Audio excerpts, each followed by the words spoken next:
muitas pessoas estão ansiosíssimas para saber como que vai ser o próximo Pop OS. A gente teve várias perguntas sobre o Pop OS e eu juntei algumas aqui que acho que a gente pode tentar abordá-las. O Luiz Gnome mandou aqui pra gente quando sai o Pop OS 2404. Ele deve ser baseado no Ubuntu 24.04, então logicamente precisa sair o Ubuntu primeiro. E também eles pretendem, pelo que eu percebi, já começar a botar o novo Cosmic aí para jogo nessa nova edição. Tipo, não vai ter um rebase no Gnome e depois, mais para frente, vai ter tipo uma ISO alternativa, alguma coisa assim. Então eles não devem estar com muita pressa. Eu diria que deve sair a versão final mesmo lá para o meio do ano em diante, inclusive. Então o Ubuntu sai agora em abril. E aí o Pop OS deve. O Mint mesmo costuma sair em maio, junho, para vocês terem uma ideia. E é um sistema que já sabe muito bem o que vai fazer, né? Como o Sim. Cosmic é um ambiente novo, vai passar por fases alfa, beta e coisa assim, eu diria que é para frente do Linux Mint até. Mas fiquem ligados que a gente traz aí no canal quando sair. Para você que quer acompanhar como que está a movimentação das distros, os lançamentos, você tem a nossa newsletter, que você pode se inscrever, caso você ainda não seja inscrito. Você recebe apenas um e-mail por semana com notícias curadas, bem redigidinhas ali para gastar o mínimo do seu tempo possível e te deixar o mais informado possível. Então, recomendo fortemente a nossa newsletter. Você também pode seguir a gente nas redes sociais, né? O @Diolinux no Instagram, que é o Uhum. perfil oficial. E assistir toda quarta-feira o Diolinux News também no Diolinux Labs. Ajuda. Que aí, meu, Boa. é o combo da informação. Você nunca vai ficar desinformado sobre tecnologia, open source, sobre essas coisas, seguindo essas dicas.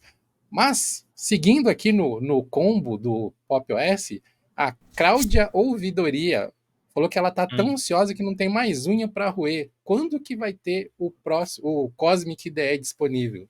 Tô curioso para ver como é, mas eu produzi um vídeo que no momento que esse podcast for publicado já deve ter saído, eu acho, ou vai sair em breve. Eu tô sempre perdido no tempo aqui, que a gente grava as coisas em semanas antes, às vezes. Mas eu testei o Cosmic novo pré-alpha, fiz um teste no Fedora, inclusive, no Fedora Silverblue. Que heresia. E aí vai ter um vídeo mostrando como ele funciona. Se ainda não saiu, deve sair em breve. Se já saiu, dá uma olhada no canal de Linux para conferir. Então agora já não estou mais tão ansioso assim, mas ele está ficando bem interessante, vocês vão ver. Assim, eu tô curioso para ver, porque eu adoro tecnologia, adoro ficar testando essas coisas. Então, com certeza, quando Uhum. sair, eu vou estar na fila para testar. Mas eu acho que até essa é uma coisa que a gente meio que precisa tentar controlar para ter uma convivência mais saudável com a tecnologia, que é esse lance de ficar ansioso pelas novas versões, ansioso, ansioso. E aí nós temos duas perguntas aqui que foram enviadas, estão as duas relacionadas com o processo de boot do Pop OS, que também já foram discutidas lá no nosso fórum. Então, se você quiser mais detalhes além do que a gente vai responder aqui, eu sugiro fortemente que você acesse lá o nosso fórum, plus.johnlinux.com.br, que tem discussões sobre esses dois temas lá. Primeiro, o Lucas Carneiro mandou aqui a seguinte pergunta para a gente: por que o Pop OS não tem um arquivo do Plymouth boot screen que mostra o logo da distro? Eu acho que a gente já pode juntar com a próxima pergunta, porque é uma resposta só para as duas. O Danilo Calisto Oliveira também perguntou como faço para fazer dual boot e gerenciar dois HDs, um com Windows e outro com Pop OS. É uma resposta para as duas? Não sei como, hein? Responde aí com uma frase só, então, quero ver. Por que, que o Pop OS não tem o Plymouth? Porque ele não utiliza o Grub para gerenciar o processo de boot, da inicialização do seu sistema. Ele usa o systemd boot. Ah, Então ele tem outras configurações e ele gerencia as entradas de sistema disponíveis usando outras ferramentas.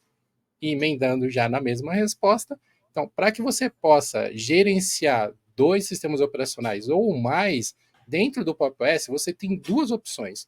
Ou você pode usar uma ferramenta chamada Kernel Stub, que faz o gerenciamento das entradas de boot dentro do systemd boot, e aí você pode ter tantos sistemas quanto você quiser lá, ou você pode seguir um tutorial que eu vou deixar linkado no post desse episódio aqui e trocar o systemd boot pelo grub, e aí ele passa a funcionar como a maioria das outras distros padrão, e você pode configurar o grub, configurar o Plymouth, usar o grub customizer, por exemplo, que também tem tutorial aqui no canal, né, para você poder fazer o que você quiser na inicialização do sistema. A System76 não tem uma tela de... Poderia ser o Plymouth, poderia ser outro software na tela de boot, né? Eles não têm isso porque eles não querem. Basicamente é isso. Porque o Pop! OS, nos computadores vendidos nos PCs, eles rodam em SSDs NVMe de altíssima velocidade e o Plymouth desacelera o boot, na realidade. E com o EFI hoje em dia, tem as distros começaram a colocar aquele logo. Sabe quando você liga o PC? Vou pensar nesse exemplo, não porque eu estou fazendo propaganda para Asus, mas é porque a minha placa-mãe e daí toda vez que eu ligo o PC aparece o logo da Asus e embaixo aparece o logo do sistema carregando. Então, esse é a tela de boot, assim. E, tipo, 2, 3 segundos depois, puf, tô na tela de login. Se tivesse um Plymouth aí, ia demorar mais. Se você prestar atenção, o Fedora não tem mais isso, o Ubuntu não tem mais isso, o Linux Mint é que tem a máquina de lavar roupa ainda lá no início, mas não é mais tão comum. O Debian não tem isso. As coisas mudaram a forma com que isso funciona, né? Então tem esse ponto ali, e é por isso que o Pop! OS não costuma mostrar o logo dele ali, porque só atrasaria. E também por uma questão estética, uma decisão deles, eu imagino aí. Se é pior ou se é melhor, depende do seu ponto de vista. Sobre o Dual Boot, além disso que o Ed falou, o kernel stub, opção padrão, por causa do sistema de boot, show. Uma documentação não tão amigável quanto poderia, mas funciona. Essa semana mesmo eu quis testar uma versão anterior do kernel que eu tinha aqui. Eu só dei o comando kernel stub e tal, eu troquei o kernel, apontando para as imagens ali. Você rebuta, ele já inicializa direto no kernel que você quer. Funciona bem. Instalar o Grub, que é outro bootloader, é uma opção. Outra opção ainda, além dessas duas, é usar o Refind para você usar o EFI. E para Dual Boot, ainda tem uma outra opção. Em vez de usar um bootloader assim, se você tem 2 HDs, foi o caso do Danilo, né? Ele disse ali que como faz para fazer Dual Boot e gerenciar com 2 HDs. Basicamente, instala o Windows em um, instala o Pop em outro, e gerencia o Dual Boot pela BIOS.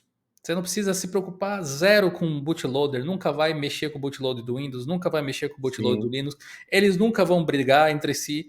A melhor coisa que você pode fazer é isso aí, que é o que eu faço aqui justamente, é o que acontece. Se eu quero dar boot no sistema, quando o PC liga, eu aperto F8, seleciono o sistema que eu quero e dou Enter. O equivalente é o Grub aparecer e você pressionar para baixo, para cima e Enter. É tipo, a mesma quantidade de teclas que você digita, só que sem o thread estar se preocupando com configuração, de sobrescrever alguma coisa e tal. Esse conteúdo que você acabou de assistir faz parte de um episódio do Idiocast e você pode ouvir ele na íntegra no Spotify ou em vídeo completinho aqui no YouTube, clicando nesse card que vai aparecer aqui ao lado.